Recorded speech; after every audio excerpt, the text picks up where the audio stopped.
a Democrat running in a Trump district that no one thought was winnable. And so I decided to do something a little crazy. I decided to walk the entire length of my district, all in one day, all on foot, all in the Texas heat. And I held 3 town halls along the walk. It was a 25-mile walk. And I wasn't worried about my ability to do the walk. I hike Big Bend every year, and I was perfectly healthy. I was 28. And halfway through the walk, I started to feel fatigued and nauseous.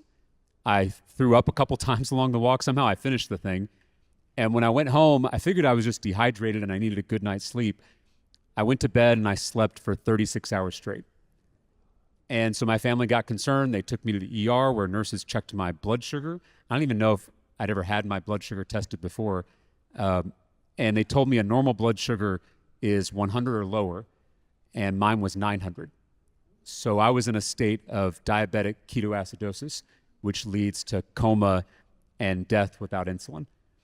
And I was in the ICU for 3 days. When I got out, I went to Walgreens to pick up my first 30-day supply of insulin, this new medicine that I now needed to live, and it cost me $684 for a 30-day supply.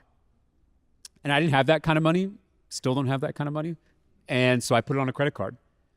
And many Texans with diabetes face the same kind of cost pressure. Some of them ration, some of them skip doses entirely, and some of them die because of that. And so when I won that race and I got elected to the State House, I was able to bring Democrats and Republicans together to take on Big Pharma, because the reason insulin costs so much is because Big Pharma has a chokehold on our healthcare system in this country. It's basically 3 companies that own the entire global insulin market, and they move their prices together. It's a monopoly, and they jack up prices to maximize their profits. And so we came together in the State House. We beat Big Pharma and their lobbyists by capping the cost of insulin at $25 per prescription in the state of Texas. And that is, I think, the kind of action that people want to see on all these issues, but particularly healthcare, because it's so personal. And so not only should we cap the cost of more life-saving drugs, not only should we reverse the cuts made to the ACA, which impacts Texas more than any other state, because we have refused to expand Medicaid here in Texas. So a lot of folks rely on these subsidies and on these exchanges.